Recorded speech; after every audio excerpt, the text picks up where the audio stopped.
Daniel, capítulo 1. Era o 3º ano do reinado de Joaquim em Judá, quando o rei Nabucodonosor da Babilônia declarou guerra a Jerusalém e sitiou a cidade. O Senhor entregou o rei Joaquim de Judá nas mãos dele, com alguns utensílios do templo de Deus. Nabucodonosor levou o rei e os utensílios para a casa do tesouro do seu Deus, na terra da Babilônia, a antiga Sinear. O rei ordenou a Aspenaz, chefe de pessoal do palácio, que escolhesse alguns israelitas da família real e da nobreza, jovens que fossem saudáveis e de boa aparência, inteligentes e de boa formação, de potencial para cargos de liderança no governo, gente de elite, e lhes ensinasse a língua e a cultura da Babilônia. O rei ordenou também que servissem a eles o mesmo cardápio do rei. Comiam do bom e do melhor e o mais fino vinho. Depois de 3 anos de treinamento, assumiriam cargos na corte do rei. 4 homens de Judá, Daniel, Ananias, Misael e Azarias, estavam entre os escolhidos. O chefe de pessoal do palácio deu a eles nomes babilônicos. Daniel passou a chamar-se Beltesazar. Ananias foi chamado Sadraque. Misael foi chamado Mesaque. E Azarias foi chamado Abed-nego. Mas Daniel decidiu que não iria ficar impuro com a comida do rei, nem beber o vinho dele. Por isso pediu ao chefe de pessoal do palácio que o autorizasse a não comer do cardápio do rei. Pela graça de Deus, o chefe de pessoal do palácio gostou de Daniel e autorizou, mas o advertiu. Tenho medo que meu senhor, o rei, possa fazer. Foi ele quem determinou esse cardápio. E se perceber que vocês não estão saudáveis como os outros, vai pedir minha cabeça. E então Daniel apelou ao responsável que havia sido designado pelo chefe de pessoal do palácio para cuidar dele, de Ananias, Misael e Azarias. Faça uma experiência conosco por 10 dias. Traga apenas vegetais e água. Depois nos compare com os jovens que se alimentam do cardápio do rei e tome sua decisão. O responsável por eles concordou e os alimentou com vegetais e água durante 10 dias. Ao final dos 10 dias, eles tinham aparência melhor e pareciam mais saudáveis que todos os outros. Assim, o responsável continuou a dispensá-los da comida e da bebida do cardápio do rei e servia-lhes apenas vegetais. Deus deu a esses 4 jovens conhecimento e habilidades em todas as áreas, tanto teórica quanto prática. Além disso, Daniel tinha o dom de interpretar todo tipo de visões e sonhos. Ao final do tempo determinado pelo rei para o treinamento, o chefe de pessoal do palácio os levou para a presença de Nabucodonosor. Quando os entrevistou, o rei os achou muito melhores que todos os outros. Ninguém estava tão bem quanto Daniel, Ananias, Misael e Azarias. E assim eles assumiram suas responsabilidades na corte do rei. Sempre que o rei os consultava sobre qualquer assunto, teórico ou prático, eles se mostravam 10 vezes melhores que todos os magos e encantadores do reino juntos. Daniel continuou no serviço do rei até o 1º ano do reinado do rei Ciro. Daniel, capítulo 2. No 2º ano do seu reinado, o rei Nabucodonosor teve alguns sonhos que o estavam deixando maluco, tanto que ele nem conseguia mais dormir. Chamou então todos os magos, encantadores, feiticeiros e astrólogos da Babilônia para que interpretassem seus sonhos. Quando estavam todos na presença do rei, ele disse: Tive um sonho e não consigo tirá-lo da cabeça. Não vou conseguir dormir até saber o que significa. Os astrólogos, falando em aramaico, disseram: Que o rei viva para sempre. Conte-nos o sonho e vamos interpretá-lo. O rei respondeu: Meu decreto é este. Se vocês não conseguirem me dizer qual é o sonho e me dar a interpretação, vou fazer picadinho de vocês e destruir suas casas. Mas se me contarem o sonho e derem a interpretação, Vou encher vocês de presentes e serão muito honrados. Então, digam-me qual foi o sonho e me deem a interpretação. Eles responderam: Vossa Majestade, por favor, conte-nos o sonho. Então daremos a interpretação. Mas o rei disse: Eu sei o que vocês estão tentando fazer. Vocês só querem ganhar tempo. Sabem que estão numa enrascada. E se não conseguirem me contar o sonho, estarão numa fria. Estou até vendo. Vocês vão inventar uma história qualquer e me enrolar até que eu mude de ideia. Nada disso. Primeiro me contem o sonho. E então vou saber se são capazes de me dar a interpretação ou se estão só me enrolando. Os astrólogos responderam: Ninguém em nenhum lugar do mundo pode fazer o que o rei está pedindo. E nenhum rei jamais pediu uma coisa dessas a nenhum mago, encantador ou astrólogo. O que Vossa Majestade está pedindo é impossível, a não ser que algum deus o revele. E os deuses não vivem no meio de gente como nós. A resposta deixou o rei furioso. Ele perdeu a paciência e ordenou que todos os sábios da Babilônia fossem executados. A sentença de morte foi anunciada, e Daniel e seus amigos estavam entre os condenados à morte. Enquanto Arioque, chefe da guarda real, fazia os preparativos para a execução, Daniel sabiamente chamou-o de lado e lhe perguntou o que estava acontecendo. Por que o rei deu uma ordem como essa, tão de repente? Arioque explicou a razão de tudo, e Daniel foi procurar o rei, pedindo um pouco de tempo para que pudesse interpretar o sonho. Daniel foi para casa e contou a seus amigos, Ananias, Misael e Azarias, o que estava acontecendo. Ele pediu que orassem ao Deus dos céus por misericórdia, para solucionar o mistério, e assim poderem escapar da morte. Naquela noite, a solução do mistério foi revelada a Daniel numa visão. Daniel louvou ao Deus dos céus, dizendo: Bendito é o nome de Deus para todo sempre. Deus é sábio e todo-poderoso. Ele muda as estações e conduz a história. Escolhe reis e também os depõe. Ele dá tanto a sabedoria quanto o discernimento. Ele abre as profundezas, revela os segredos, conhece o que há na escuridão. A luz transborda dele. Ó Deus dos meus antepassados, a ti toda a minha gratidão e todo o meu louvor.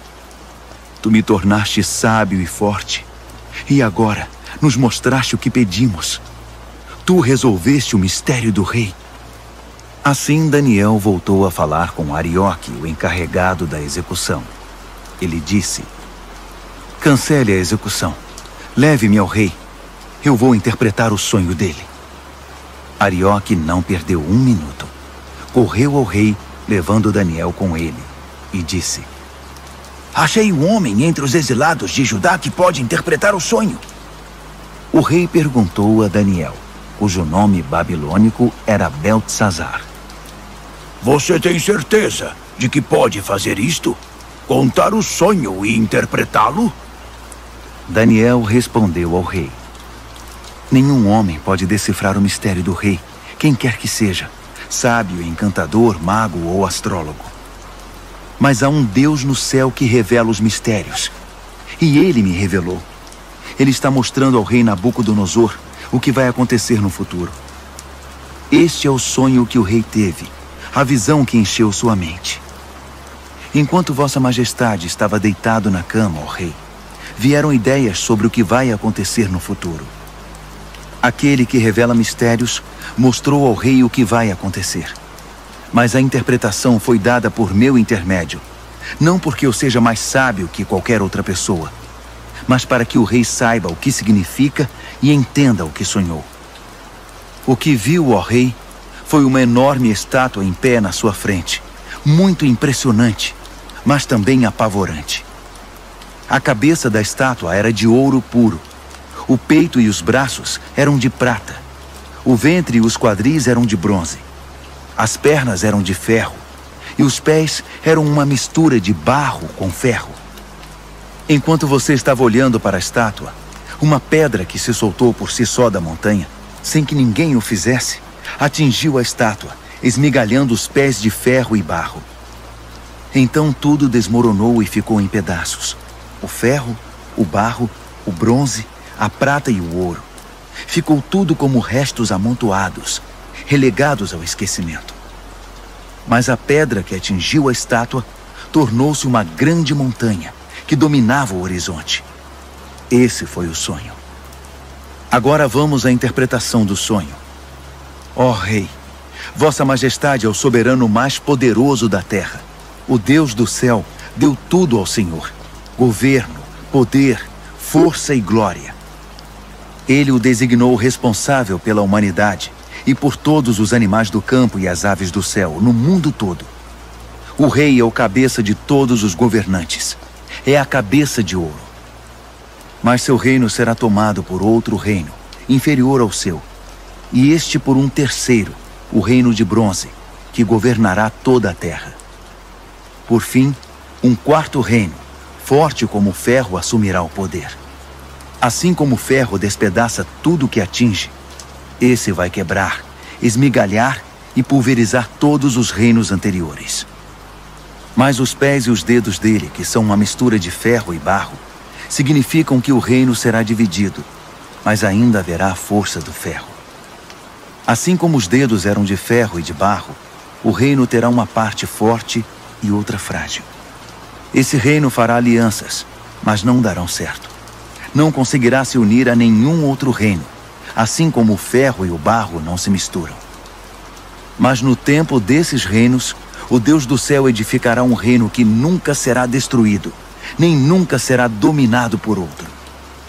No final, esmagará os outros reinos, destruirá todos eles e será eterno.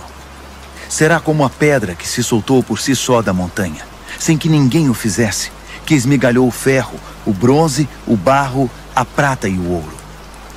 O grande Deus fez o rei saber o que vai acontecer no futuro. Essa é a revelação exata do sonho, e também a interpretação correta. Quando Daniel terminou, o rei Nabucodonosor, perplexo, prostrou-se com o rosto no chão diante de Daniel.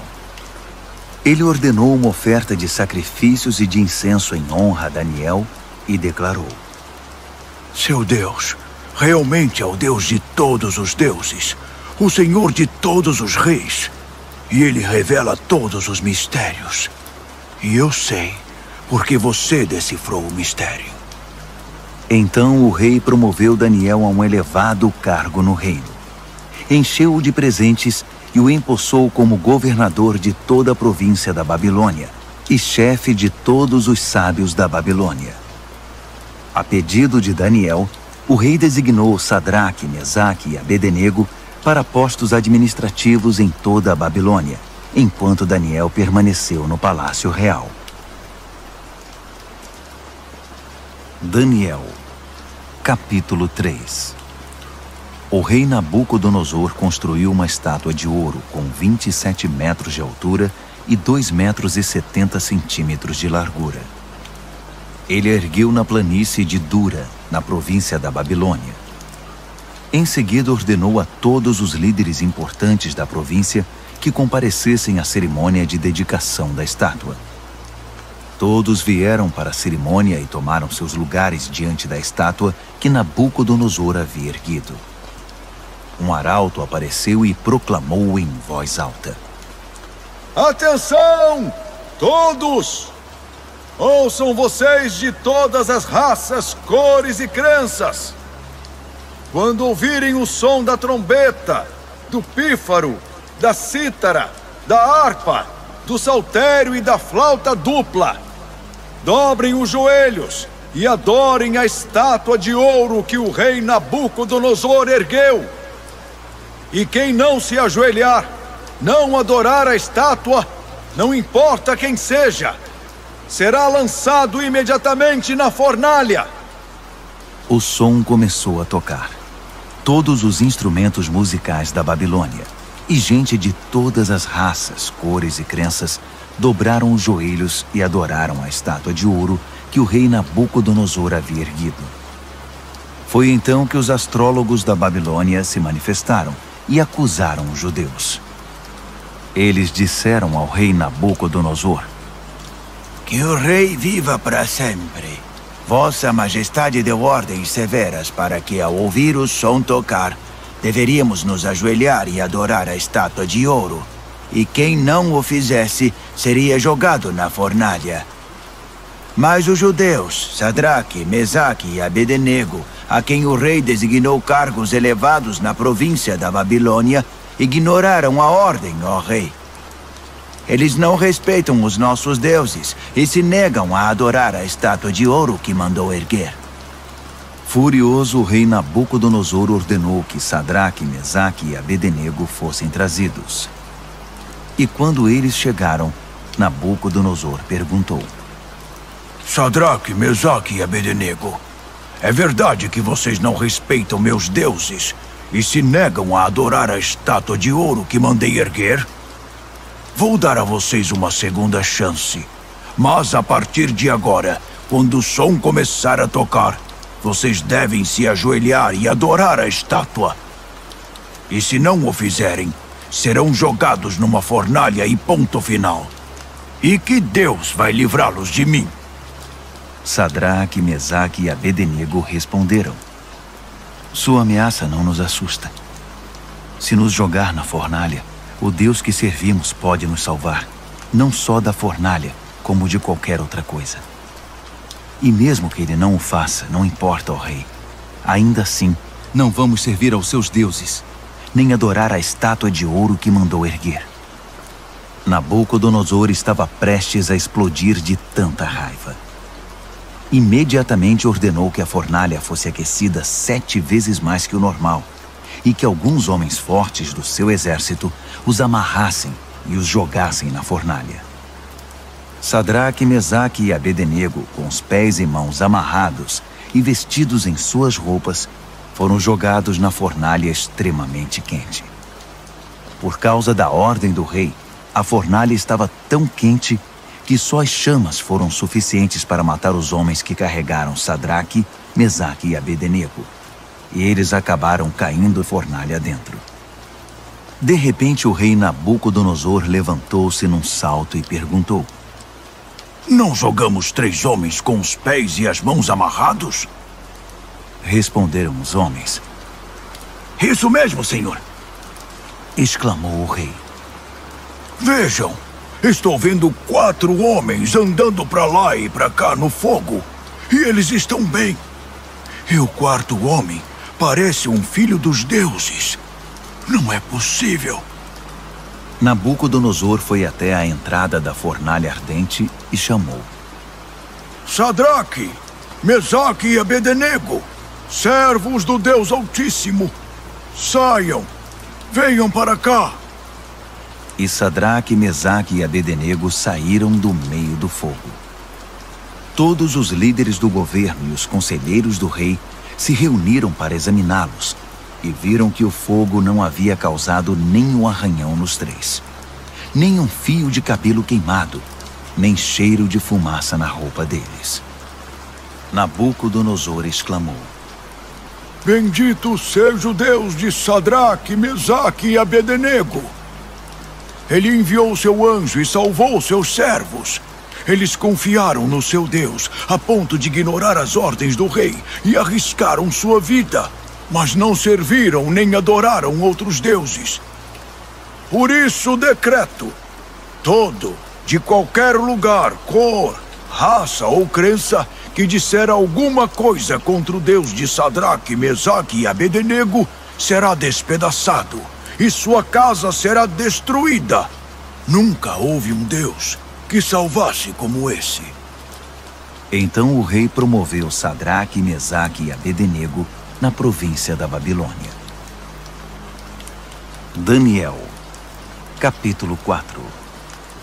O rei Nabucodonosor a todos, de todas as raças, cores e crenças do mundo. Paz e prosperidade a todos. É um privilégio contar a vocês os grandes milagres que o Deus Altíssimo fez por mim. Seus milagres são impressionantes e suas maravilhas surpreendentes. Seu reino dura para sempre, e seu governo soberano é eterno. Eu, Nabucodonosor, vivia tranquilo no meu palácio, mas tive um sonho, quase um pesadelo, que me deixou abalado. Mandei buscar todos os sábios da Babilônia para que interpretassem o sonho. Quando todos estavam reunidos, magos, encantadores, astrólogos e adivinhos, contei-lhes o sonho, mas ninguém conseguiu dizer o significado. Mas veio Daniel, um homem cheio do Espírito Santo Divino, e contei a ele o sonho. O seu nome babilônico é Beltesazar, assim chamado em homenagem ao meu Deus. Beltesazar, eu disse, chefe dos magos, sei que você é um homem cheio do Espírito Santo Divino e que não há mistério que você não consiga desvendar. Ouça este sonho que eu tive e interprete-o para mim. Isto foi o que vi deitado na minha cama. Havia uma grande árvore no centro do mundo. Eu olhei e a árvore cresceu, tornando-se maior ainda. Seu topo alcançava o céu e era visto de todos os lugares da terra. Suas folhas eram belas e seus frutos fartos, produzindo comida suficiente para todos. Os animais se abrigavam debaixo dela e as aves faziam ninhos nos galhos. Todo mundo dependia dela. E enquanto eu ainda estava deitado, vi também isto. Um anjo desceu do céu e ordenou: derrubem a árvore, cortem seus galhos, arranquem suas folhas e espalhem seus frutos. Caçem os animais que estão debaixo dela e espantem os pássaros de seus galhos, mas deixem o toco e as raízes presos com ferro e bronze junto à relva do campo. Deixem que ele seja molhado pelo orvalho do céu e se alimente de capim com os animais. Que ele perca a mente humana e seja como um animal, e assim seja até que se passe 7 tempos. Os anjos anunciam esse decreto, as santas sentinelas trazem essa sentença, para que todos que vivem saibam que o Deus Altíssimo tem domínio sobre os reinos dos homens. Ele conduz tudo conforme seu querer, e de gente simples faz poderosos. Isso é o que eu, rei Nabucodonosor, sonhei. Beltesazar, agora é sua vez de interpretar o sonho para mim. Ninguém entre os sábios da Babilônia conseguiu ver sentido algum nele, mas tenho certeza de que você pode interpretá-lo, pois é cheio do Espírito Santo Divino. Daniel, Beltesazar, ficou tão apavorado por um momento que nem conseguia falar. Disse o rei: Beltesazar, fique calmo. Não deixe que o sonho e a interpretação o assustem. Disse Beltesazar: meu senhor, gostaria que esse sonho fosse sobre seus inimigos e a interpretação para seus adversários. A árvore que você viu e que cresceu e ficou tão alta que o topo alcançava o céu, visível dos 4 cantos da terra. A árvore de folhagem viçosa e fartos frutos, suficiente para todos. A árvore sob a qual os animais buscavam refúgio e na qual as aves faziam seus ninhos. É o Senhor, ó Rei. Vossa Majestade é a árvore. Você cresceu e ficou forte. Sua Majestade atinge o céu e seu governo se estende aos 4 cantos da terra. E os anjos que desciam do céu proclamando: derrubem a árvore, destruam-na, mas deixem o toco e suas raízes na terra, presos com ferro e bronze junto à relva do campo. Deixem que ele seja molhado pelo orvalho do céu e que se alimente de grama com os animais durante 7 tempos. Isso, ó Rei, também se refere ao Senhor. Significa que o Deus Altíssimo proclamou uma sentença contra o rei. Será tirado do convívio dos homens e viverá com os animais.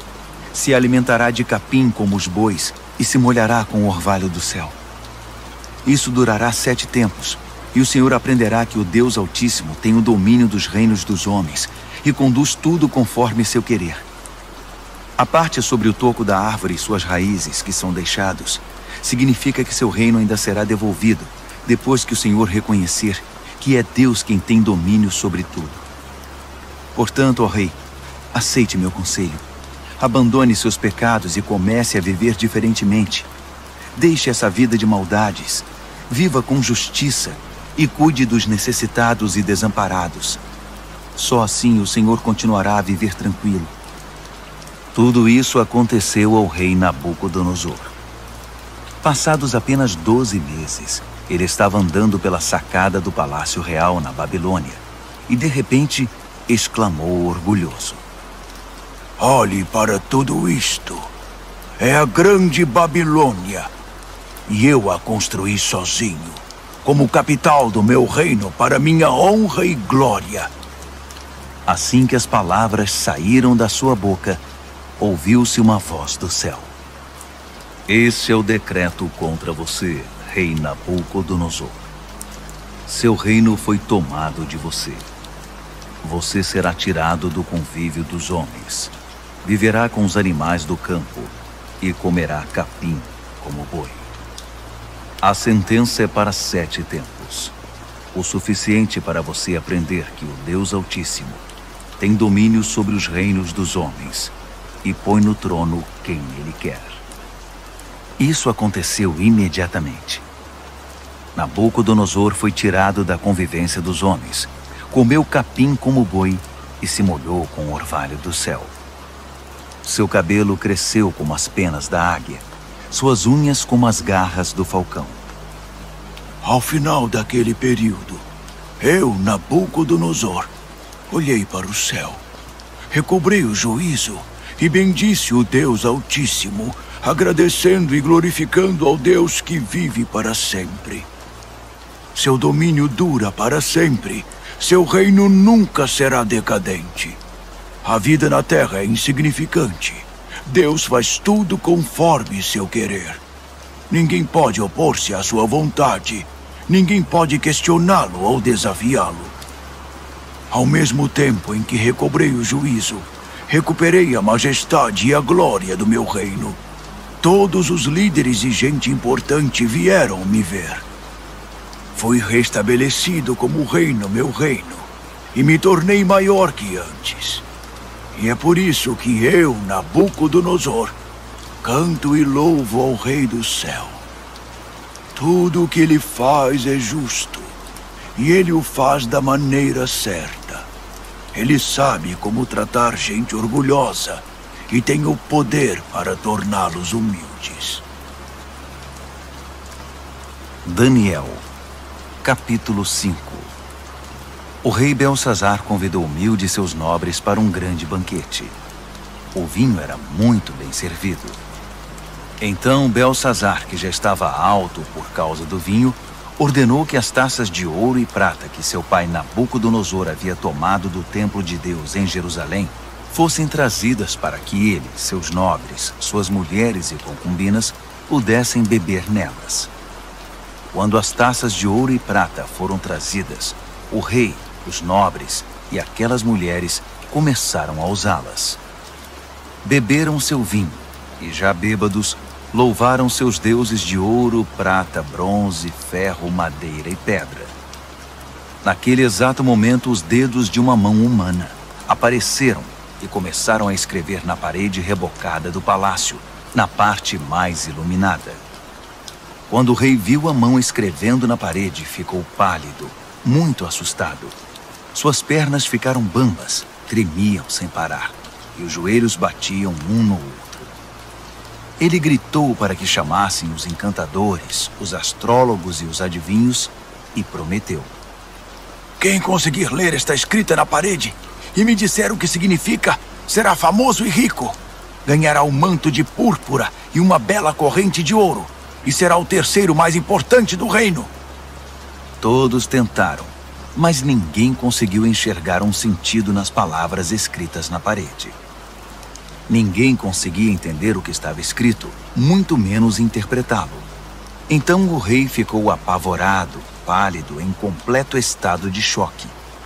Os nobres também estavam em pânico. A rainha soube que o rei e os nobres estavam em estado de choque e veio ao salão do banquete.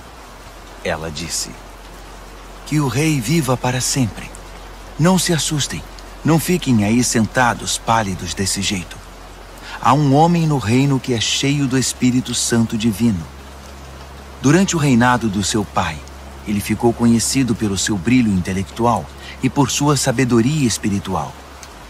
Ele era tão capaz que seu pai, o rei Nabucodonosor, fez dele o chefe de todos os magos, encantadores, adivinhos e astrólogos. Não havia ninguém como ele. Ele conseguia fazer qualquer coisa: interpretar sonhos, decifrar mistérios, explicar enigmas. Seu nome é Daniel, mas o rei mudou o nome dele para Beltesazar. Mande chamar Daniel. Ele vai ler o que está escrito aí." Assim Daniel foi chamado. O rei perguntou: "Você é Daniel, que foi um dos exilados que meu pai trouxe de Judá? Já ouvi falar que você é cheio do Espírito Santo, tem uma mente brilhante e é incrivelmente sábio. Os sábios e encantadores foram trazidos aqui para ler esta escrita na parede e interpretá-la, mas nenhum deles conseguiu ler nada. Mas ouvi dizer que você interpreta sonhos e decifra mistérios. Então, se você conseguir ler e interpretar, será um homem famoso e rico. Ganhará o manto de púrpura e uma bela corrente de ouro, e será o terceiro mais importante do reino." Daniel respondeu ao rei: "Pode ficar com os presentes ou dá-los a outra pessoa. Mas vou ler a escrita para o rei e interpretar seu significado. Ouça, ó rei, o Deus Altíssimo deu a seu pai Nabucodonosor um grande reino e uma gloriosa reputação. Deus o fez muito poderoso, e pessoas de todos os lugares, de toda raça, cor ou crença, se sentiam intimidadas por ele. Ele as matava ou poupava, como e quando queria. Promovia ou humilhava as pessoas como bem desejava. Então Deus o humilhou e o privou de todo o poder. Ele foi tirado do convívio dos homens e passou a viver como animal.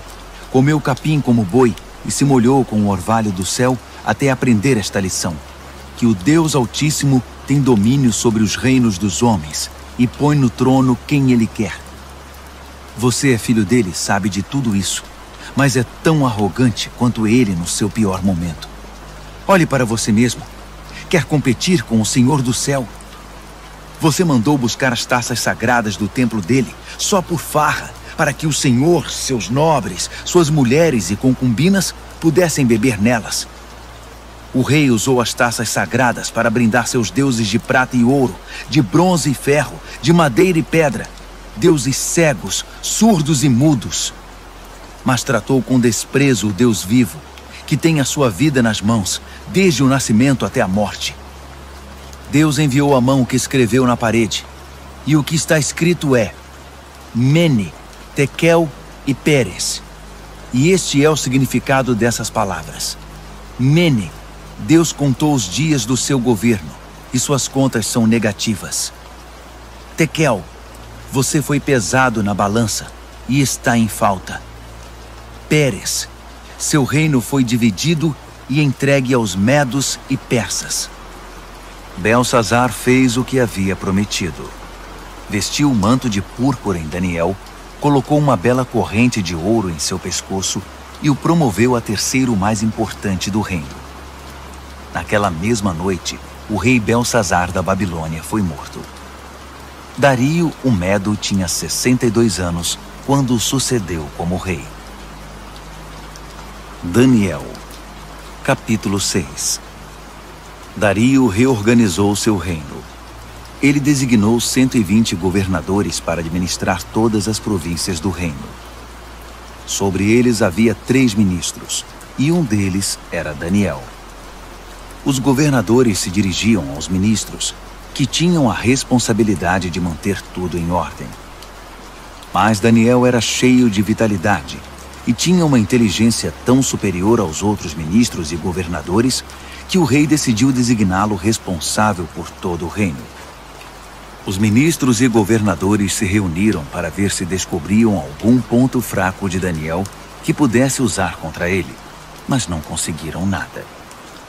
Ele era exemplar e absolutamente confiável. Não conseguiram achar nenhuma evidência de negligência ou má conduta. Após inúmeras tentativas, desistiram e disseram: Nunca vamos descobrir nada contra esse Daniel, a não ser que inventemos alguma acusação e tramemos algo contra ele. Assim, os ministros e governadores tramaram contra ele e foram ao rei dizer: Rei Dario, que viva para sempre! Nós, ministros, governadores e todos os principais oficiais, nos reunimos e concordamos em que o rei deveria promulgar o seguinte decreto. Durante os próximos 30 dias, ninguém deve orar a nenhum outro deus ou homem, exceto ao rei. Qualquer um que desobedecer será lançado na cova dos leões. Promulgue esse decreto, ó rei, e assine-o, para que seja irrevogável, com inscrição em pedra, conforme todas as leis dos medos e dos persas. E o rei Dario assinou o decreto. Daniel soube que esse decreto havia sido promulgado, mas continuou a orar como sempre fazia. Sua casa tinha janelas no andar de cima, voltadas para Jerusalém. 3 vezes ao dia, ele se ajoelhava ali em oração, agradecendo e louvando a Deus. Os conspiradores vieram e o viram orando, pedindo a ajuda de Deus. Imediatamente foram ao rei e o lembraram do decreto. O rei não assinou uma lei proibindo qualquer pessoa de orar a qualquer deus ou homem, exceto ao rei durante 30 dias?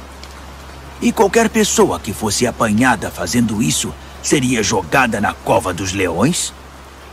O rei confirmou. Com certeza, como inscrição em pedra, conforme todas as leis dos medos e dos persas. Então eles disseram: Daniel é um dos exilados judeus. Ignora sua ordem e desafia sua lei. Ele ora 3 vezes ao dia. O rei ficou desconcertado e tentou de todas as formas livrar Daniel da complicação em que o havia colocado. Ele pensou nisso o dia todo. Mas os conspiradores voltaram. Lembre-se, ó rei, é uma lei conforme todas as leis dos medos e dos persas. Irrevogável. O rei cedeu e ordenou que Daniel fosse trazido e jogado na cova dos leões. Mas ele disse a Daniel: Seu Deus, a quem você é tão leal, vai livrar você desta situação. Uma pedra foi colocada sobre a entrada da cova. O rei selou a pedra com seu anel e com os anéis de todos os seus nobres, porque não podia ser revogado. O rei voltou para o palácio, mas não comeu nem conseguiu dormir. Passou a noite preocupado. Ao romper do dia, ele se levantou e foi depressa à cova dos leões. Quando chegou perto, chamou aflito: Daniel, servo do Deus Altíssimo, será que seu Deus, a quem você serve tão fielmente, livrou você dos leões? Daniel respondeu: Que o rei viva para sempre! Meu Deus enviou seu anjo que fechou a boca dos leões para que não me fizessem nenhum mal. Fui considerado inocente diante de Deus e também diante do Senhor, ó rei, pois não fiz mal algum ao Senhor. Quando o rei ouviu essas palavras, ficou muito feliz. Ele ordenou que Daniel fosse retirado da cova. Depois que ele saiu, verificou-se que não havia nenhum arranhão sequer. Ele havia confiado em seu Deus. Então o rei ordenou que os conselheiros que tinham conspirado contra Daniel fossem jogados na cova dos leões, com suas mulheres e filhos. Antes mesmo de chegar ao fundo da cova, os leões já os agarraram e os despedaçaram. O rei Dario divulgou esta proclamação a todos na terra, de qualquer raça, cor e crença. A paz esteja com vocês. Muita paz. Decreto que o Deus de Daniel seja adorado e temido em todo o meu reino. Ele é o Deus vivo e permanece para sempre. Seu reino nunca é destruído. Seu governo continua eternamente. Ele é o Salvador e o Redentor. Ele realiza milagres impressionantes nos céus e na terra. Ele livrou Daniel do poder dos leões. Daniel foi muito bem tratado no restante do reinado de Dario e também no reinado seguinte, de Ciro, o persa.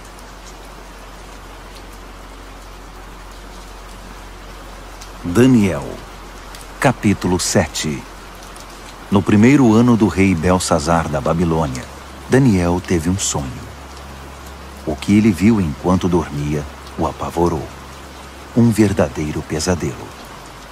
E ele escreveu seu sonho. No meu sonho, naquela noite, vi os 4 ventos dos céus soprando e formando uma grande tempestade no mar. 4 animais enormes, diferentes uns dos outros, subiam do mar. O primeiro animal parecia um leão, mas tinha asas de águia. Enquanto eu observava, suas asas foram arrancadas. Ele foi levantado e ficou de pé como um homem. Em seguida, deram-lhe um coração humano. Depois vi um segundo animal, que parecia um urso. Ele se levantou, segurando 3 costelas nas mandíbulas, e recebeu esta ordem: ataque, devore tudo, encha a barriga.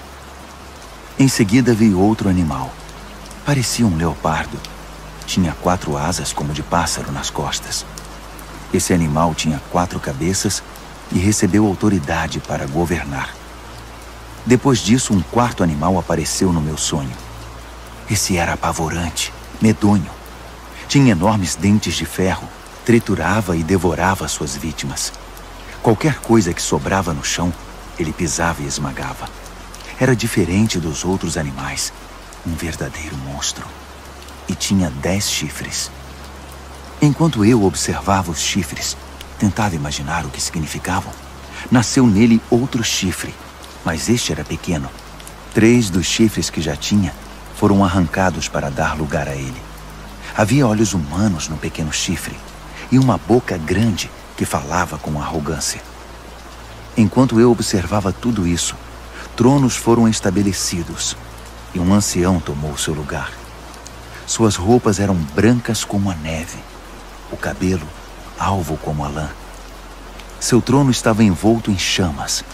As rodas brilhavam intensamente. Um rio de fogo jorrava do trono. Milhares de milhares o serviam. Milhões o atendiam.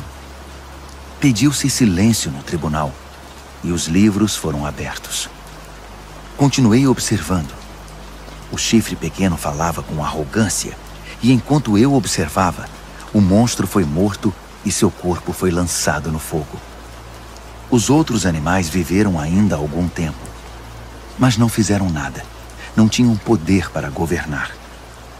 Meu sonho continuou. Então vi alguém, um filho de homem, chegando no meio de nuvens. Ele se aproximou do ancião e foi apresentado a ele. Ele recebeu poder para governar, toda a glória da realeza.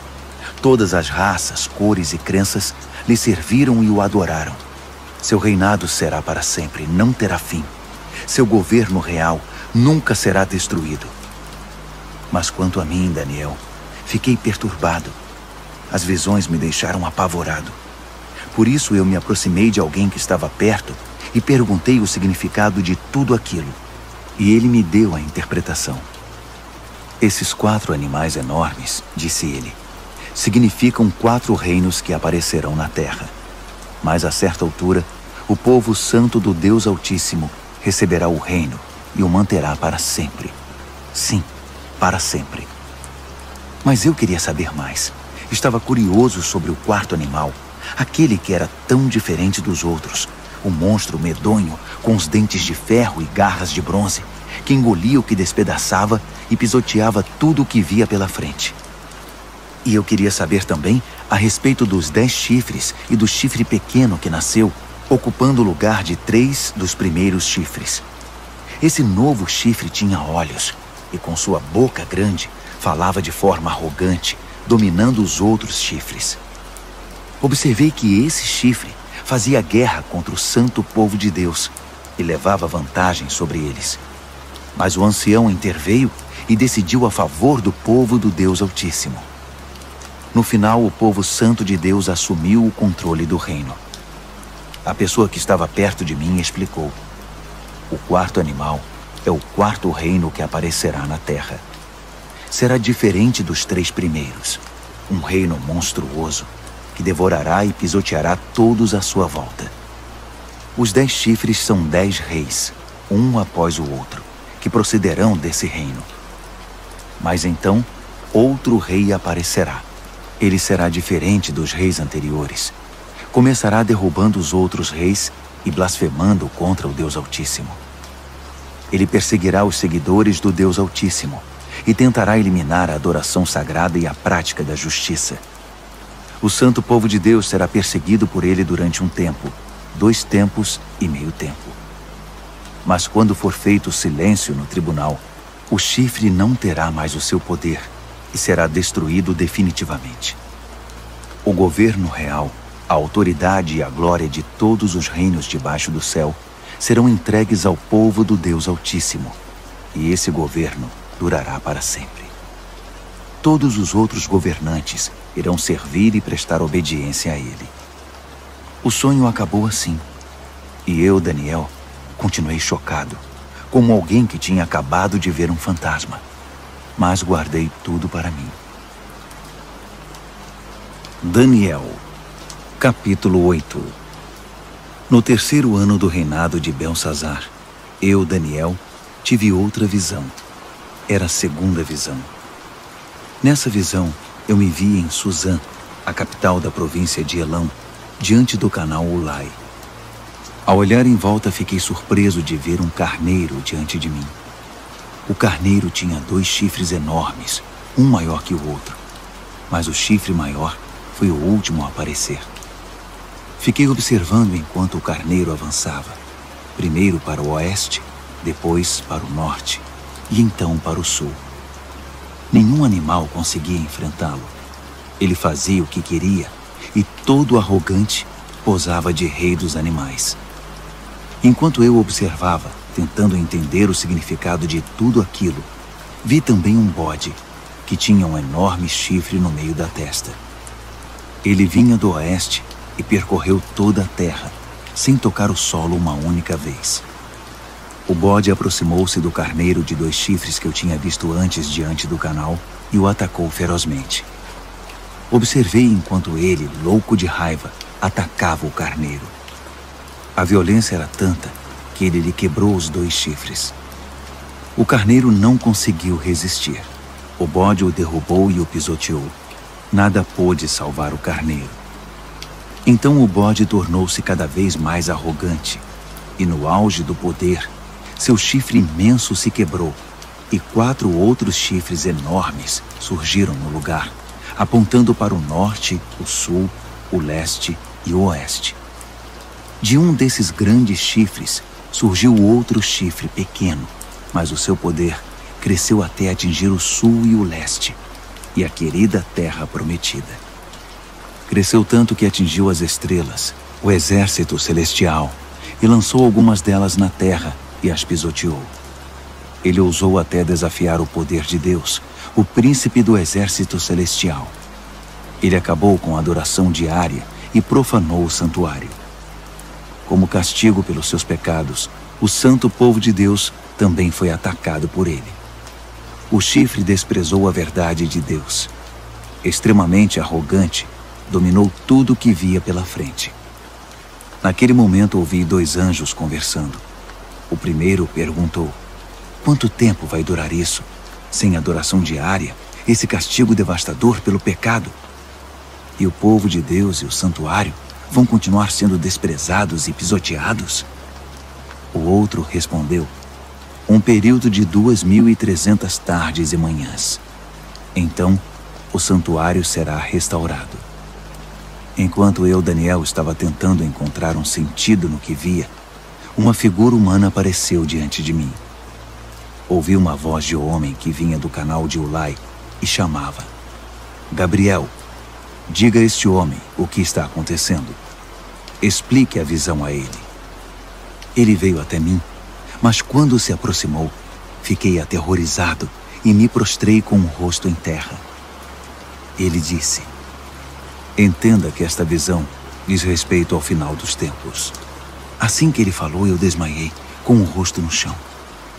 Mas ele me despertou e me levantou. Ele continuou: vou contar a você o que vai acontecer nos dias de juízo, pois haverá um fim para tudo isso.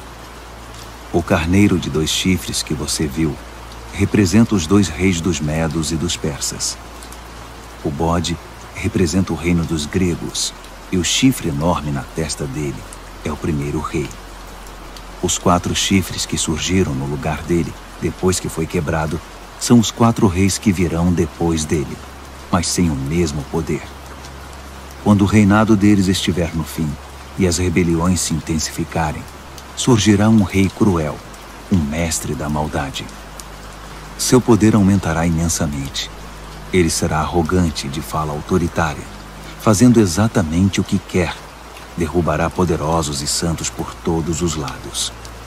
Suas ações criminosas vão se multiplicar. E como vão? Ele vai achar que é invencível e vai se livrar de todos os que cruzarem seu caminho. Mas quando enfrentar o príncipe dos príncipes, será esmigalhado, mas não por mãos humanas. A visão das 2.300 tardes e manhãs é precisa, mas confidencial. Então, mantenha-a em segredo. Refere-se ao futuro distante. Eu, Daniel, acabado, esgotado por alguns dias, finalmente encontrei forças para voltar ao trabalho e tratar dos negócios do rei. Mas continuei apavorado com a visão, pois não conseguia entender coisa alguma. Daniel, capítulo 9. Dario, filho de Xerxes, da linhagem dos Medos, tornou-se rei da Babilônia. No primeiro ano do seu reinado, eu, Daniel, meditava nas Escrituras, e de acordo com a mensagem do Eterno ao profeta Jeremias, Jerusalém teria de ficar em ruínas durante 70 anos. Recorri ao Senhor Deus em busca de uma resposta. Orava com dedicação e sinceridade.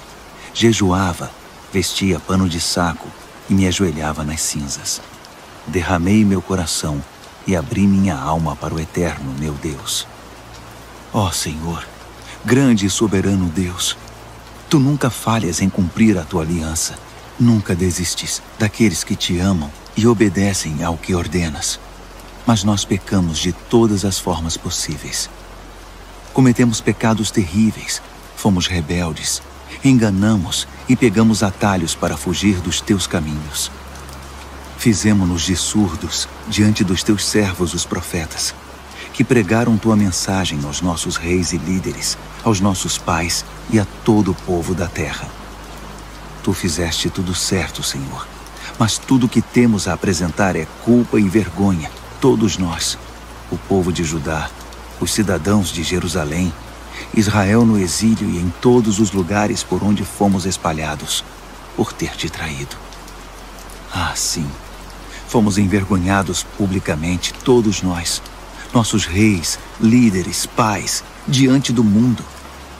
Mas foi bem merecido, por causa do nosso pecado. A Tua compaixão é nossa única esperança, ó Senhor, o nosso Deus, porque na nossa rebeldia abrimos mão dos nossos direitos. Não prestamos atenção em Ti quando nos disseste como deveríamos viver, nem obedecemos ao ensinamento proclamado por Teus servos, os profetas. Todos nós em Israel optamos por Te ignorar. Desprezamos Tuas instruções para fazer apenas o que era do nosso agrado. E agora estamos pagando por isso. A maldição expressa claramente na revelação feita a Moisés, servo de Deus, agora está fazendo efeito entre nós. É o salário do nosso pecado contra Ti. Fizeste a nossos governantes o que prometeste fazer. Trouxeste desgraça sobre nós em Jerusalém, a pior já registrada. E como estava escrito na revelação de Deus a Moisés, a catástrofe foi total. Nada foi poupado. Nós nos mostramos obstinados no nosso pecado, sem nunca considerar Tuas orientações, ignorando Tuas advertências. Assim, com razão, deixaste que a desgraça viesse sobre nós com tudo. Tu, ó Eterno, Tens todo o direito de fazer isso, pois nós te ignoramos de maneira persistente, com muita culpa no cartório. Ó Senhor, Tu és nosso Deus, pois livraste Teu povo da terra do Egito numa grande demonstração de poder. O povo ainda fala nisso. Confessamos que pecamos, que vivemos uma vida de maldades. Como sempre tens agido, consertando as coisas e endireitando as pessoas. Por favor, afasta Tua grande ira contra Jerusalém, que é Tua cidade, Teu santo monte. Sabemos que foi por culpa nossa que isso aconteceu. Tudo por causa do nosso pecado e do pecado de nossos pais. E agora estamos envergonhados diante de todos. Somos motivo de zombaria na nossa vizinhança. Por isso, ouve, ó Deus, esta oração sincera do Teu servo. Tem misericórdia do Teu santuário arruinado. Age de acordo com o que és, não segundo o que somos. Atende nossa oração, ó Deus. Abre os olhos e observa a nossa cidade arruinada, a cidade chamada pelo Teu nome. Sabemos que não merecemos Tua atenção. Nosso apelo é a Tua compaixão. Esta oração é nossa única esperança. Senhor, ouve-nos. Senhor, perdoa-nos. Senhor, olha para nós e faz alguma coisa. Senhor, não nos desprezes. Tua cidade e Teu povo são chamados pelo Teu nome. Defende Teus interesses. Enquanto eu derramava meu coração, confessando meu pecado e o pecado do meu povo Israel, orava e apresentava toda a minha vida diante do Eterno e intercedia pelo santo monte do meu Deus. Enquanto eu estava mergulhado na oração, Gabriel, o ser semelhante a um homem, aquele que eu tinha visto numa visão anterior, aproximou-se de mim, voando como uma ave na hora da adoração da noite. Ele se pôs diante de mim e disse: Daniel, vim esclarecer as coisas. Assim que você começou sua oração, a resposta foi dada, e agora estou aqui para entregá-la. Você é muito amado, por isso, ouça com cuidado para entender o significado da revelação.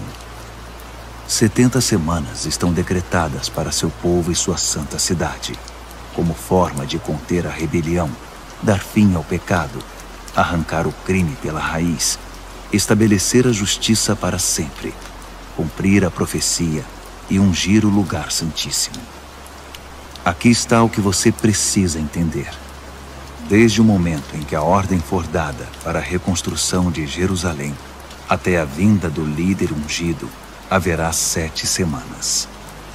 A reconstrução levará 62 semanas, incluindo a construção de ruas e muros. Serão tempos difíceis.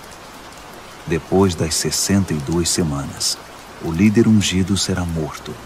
É o seu fim. A cidade e o santuário serão arruinados pelo exército do novo líder que chegar. O fim virá de repente, como uma onda enorme. Haverá guerras até o fim, e a desolação estará na ordem do dia. Então, no período de 1 semana, ele fará muitas alianças importantes. Mas na metade dessa semana, ele acabará com a adoração e as orações. No lugar da adoração, irá se instalar a besta da profanação, que permanecerá ali até finalmente ser destruída. Daniel, capítulo 10. No 3º ano do reinado de Ciro, rei da Pérsia, uma mensagem veio a Daniel, cujo nome babilônico era Beltesazar. A mensagem era verdadeira e falava de uma grande guerra. Ele entendeu, pois seu significado veio por revelação. Durante aqueles dias, eu, Daniel, guardei luto por Jerusalém durante 3 semanas. Comi apenas comida simples, sem tempero, e não comi carne nem bebi vinho. Não tomei banho nem me barbeei até que tivessem passado as 3 semanas. No dia 24 do 1º mês, eu estava de pé diante do grande rio, o Tigre.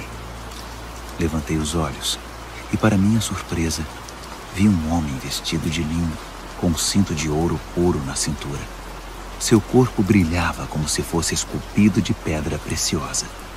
A face era radiante e os olhos vivos e penetrantes como tochas. Os braços e pernas reluziam como bronze polido e sua voz soava como um grande coral. Eu, Daniel, fui o único a vê-lo. Os homens que estavam comigo, embora não estivessem vendo, foram tomados de medo e correram para se esconder, temendo o pior.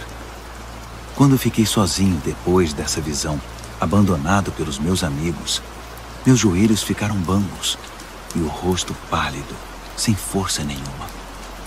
Quando ouvi o som da sua voz, não resisti e desmaiei. Caí com o rosto no chão. Mas uma mão me tocou e me pôs sobre as mãos e os joelhos.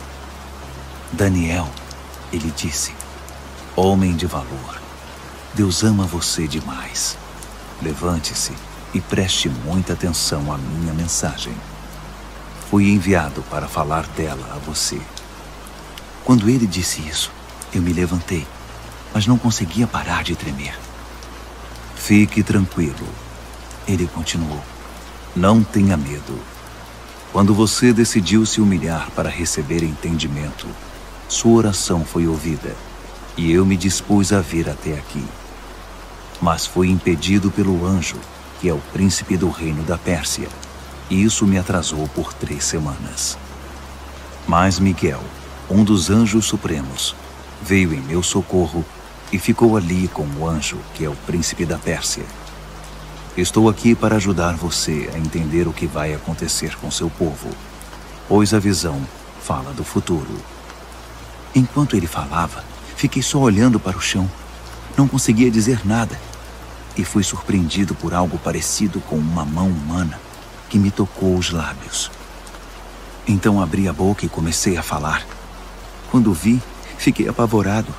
Minhas pernas ficaram bambas. Eu não conseguia me mexer. Como é possível que eu, um humilde servo, fale com alguém como o Senhor? Estou completamente paralisado. Mal consigo respirar. Aquele ser, que parecia humano, me tocou outra vez e me deu forças. Ele disse, não tenha medo. Fique em paz. Você é amado demais. Tudo vai ficar bem. Tenha coragem.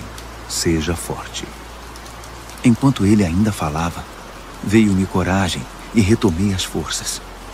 Então eu disse, pode falar, porque o Senhor me deu forças. Ele disse, você sabe por que vim aqui? Preciso voltar para lutar contra o anjo que é o príncipe da Pérsia. E depois que eu o tirar do caminho, chegará o anjo que é o príncipe da Grécia. Mas antes deixe-me contar a você o que está escrito no livro da verdade. Ninguém me ajuda na minha luta contra esses seres, a não ser Miguel, o anjo, que é o príncipe de vocês. Daniel, capítulo 11. Eu tenho ajudado da melhor maneira possível, desde o primeiro ano do reinado de Dario, rei dos Medos. Mas agora deixe-me dizer como estão as coisas. Outros 3 reis da Pérsia aparecerão, e depois deles um 4º rei, que será muito mais rico que os outros. Quando ele achar que já tem poder suficiente, ganho com sua riqueza, declarará guerra contra o reino da Grécia. Nesse momento, aparecerá um rei poderoso, que dominará um enorme território e conduzirá tudo como bem entender. Mas no auge do seu poder, quando tudo estiver aparentemente bem, seu reino se dividirá em 4 partes, norte, sul, leste e oeste. Mas seus herdeiros não receberão nada. Não haverá continuidade do poder, pois outros o tomarão. Em seguida, o rei do sul se fortalecerá, mas um dos seus príncipes será mais forte que ele e governará um território ainda maior. Depois de alguns anos, os dois se tornarão aliados, e a filha do rei do sul se casará com o rei do norte para consolidar o acordo. Mas a influência dela enfraquecerá, e seu filho não sobreviverá. Ela, seus servos, seu filho e seu marido serão traídos. Algum tempo depois, alguém da família real aparecerá e assumirá o trono. Ele assumirá o comando do exército, invadirá o norte e alcançará grande vitória. Ele tomará os deuses de metal deles e todos os utensílios de ouro e prata que os acompanham e os levará para o Egito. Passado algum tempo, o rei do norte se recuperará e invadirá a terra do rei do sul, mas não terá sucesso. Terá de bater em retirada. Mas seus filhos formarão um exército gigante e descerão como uma inundação, um ataque impetuoso sobre as defesas do sul. Furioso, o rei do sul sairá e enfrentará o rei do norte, que estará à espera com seu enorme exército, mas, apesar disso, será derrotado. Enquanto os cadáveres são tirados do campo, o rei, com muita sede de sangue, sairá massacrando dezenas de milhares. Mas sua vitória não vai durar muito, pois o rei do norte reunirá um exército ainda maior que o anterior, e depois de alguns anos, voltará à batalha com inúmeros soldados, muito arsenal e provisões inesgotáveis. Naqueles dias, muitos outros se engajarão na batalha contra o rei do sul. Revoltosos do seu próprio povo, embriagados por sonhos de poder, se ajuntarão a eles, mas acabarão frustrados. Quando o rei do norte chegar, fará rampas de cerco e conquistará a cidade fortificada. Os exércitos do sul serão despedaçados diante dele. Nem mesmo suas famosas tropas de choque conterão o agressor. Ele entrará todo arrogante, como se fosse o dono de tudo. Ele se apossará da linda terra e se instalará aí. Depois, prosseguirá para ter controle total. Fará um tratado de paz e até dará sua filha em casamento ao rei do sul, parte de uma trama para destruí-lo de vez. Mas o plano será um fiasco, não será bem-sucedido. Mais tarde, voltará sua atenção para as regiões costeiras e fará inúmeros prisioneiros. Mas um general intervirá e dará um basta às suas ameaças. Quem metia medo ficará amedrontado. Ele voltará para casa e passará a cuidar dos próprios negócios. Mas a essa altura já estará acabado e logo já não se ouvirá mais falar dele.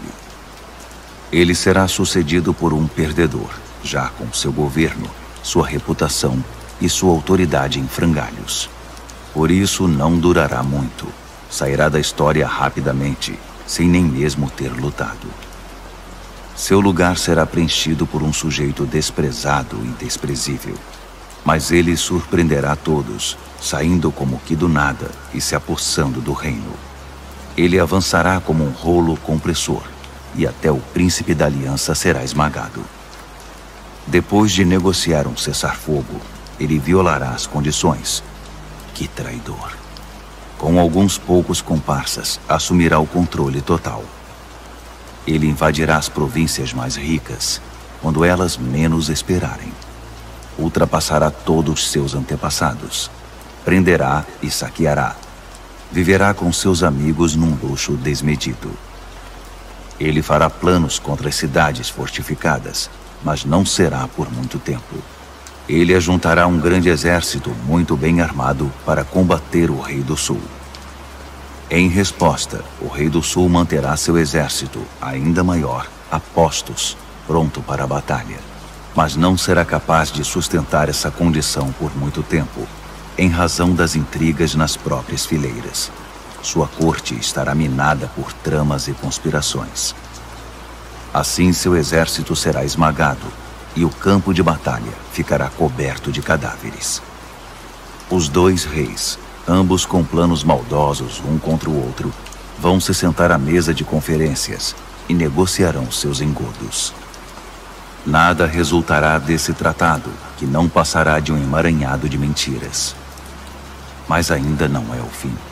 A história não acabou. O rei do norte irá para casa carregado de despojos, mas sua mente estará voltada para a destruição da Santa Aliança, enquanto estiver passando pela terra a caminho de casa. Um ano mais tarde, ele comandará nova invasão ao sul. Mas a segunda invasão não será como a primeira. Quando os navios romanos chegarem, ele dará meia volta e retornará para casa. Mas ao passar pela terra, seu ódio contra a Santa Aliança será despertado. Ele fará acordo com todos os que se dispuserem a trair a Santa Aliança, tomando partido deles. Suas forças entrarão marchando e profanarão o santuário e a cidadela. Eles irão banir a adoração diária, substituindo-a pela besta da profanação. O rei do norte honrará os que traírem a Santa Aliança, corrompendo-os ainda mais com sua conversa sedutora.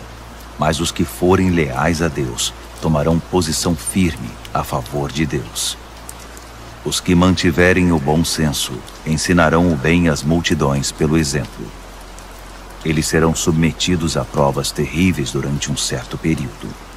Alguns serão mortos, outros queimados, alguns exilados, outros roubados. Quando a prova for muito difícil, receberão alguma ajuda, mas não muita. E muitos dos pretensos ajudadores se portarão com indiferença. A provação refinará e purificará os que mantiverem o bom senso e permanecerem leais, porque há ainda mais por vir. Enquanto isso, o rei do norte estará agindo sem impedimento. Ele se levantará a uma posição superior à de qualquer deus, e até mesmo ousará desafiar o Deus dos deuses. Por um tempo isso será tolerado, até que se complete esse tempo de juízo, pois o que foi decretado precisa ser cumprido. Ele não terá respeito algum pelos deuses dos seus antepassados, nem mesmo pelo Deus predileto das mulheres. Desprezando qualquer deus, o rei do norte se inchará de orgulho e se achará maior que todos eles. Ele chegará a ponto de desprezar o Deus dos santos, e no lugar em que Deus é adorado, colocará em exibição, com generoso ornamento de prata, ouro e pedras preciosas, um Deus novo, do qual nunca se ouviu falar. Marchando sob a bandeira desse Deus estranho, ele atacará as principais fortalezas. Promoverá todos os que seguirem esse Deus, dando a eles cargos importantes e recompensando-os com concessões de terras.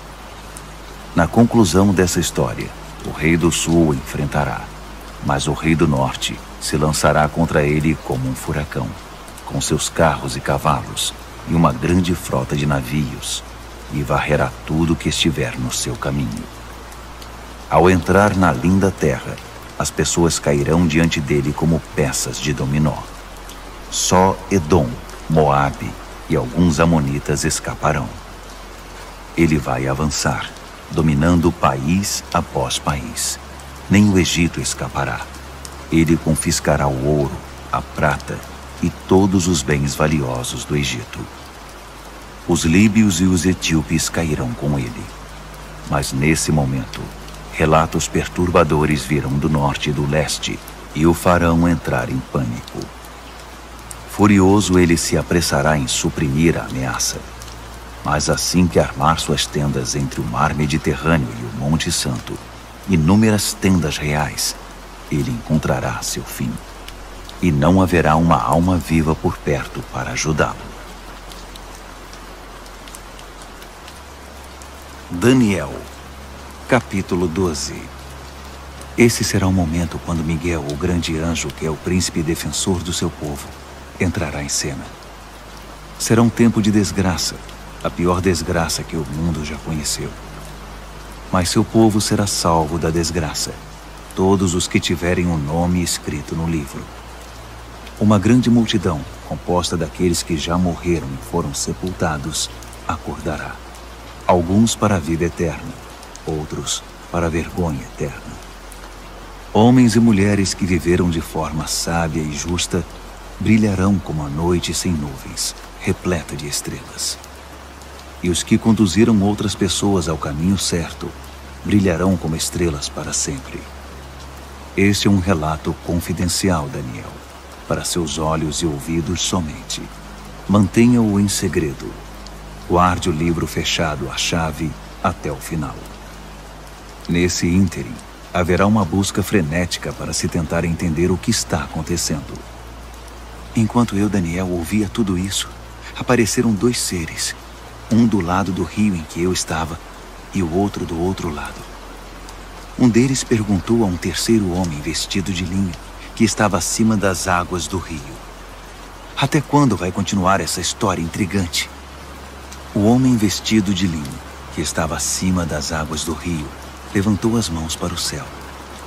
Ouvi quando ele jurou solenemente pelo Eterno que seria um tempo, 2 tempos e meio tempo, e que quando o opressor do povo santo fosse derrubado, a história chegaria ao seu final.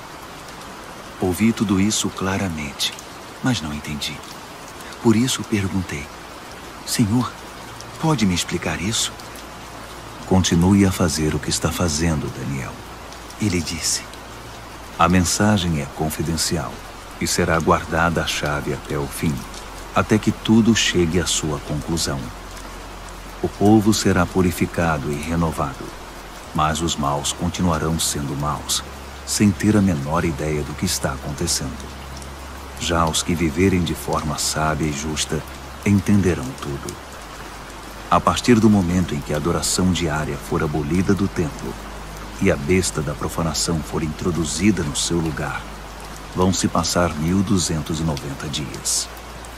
Abençoados os que persistirem pacientemente durante os 1335 dias. E você prossiga em sua jornada, sem ficar ansioso ou preocupado. Fique tranquilo. Quando tudo tiver passado, você se levantará para receber sua recompensa.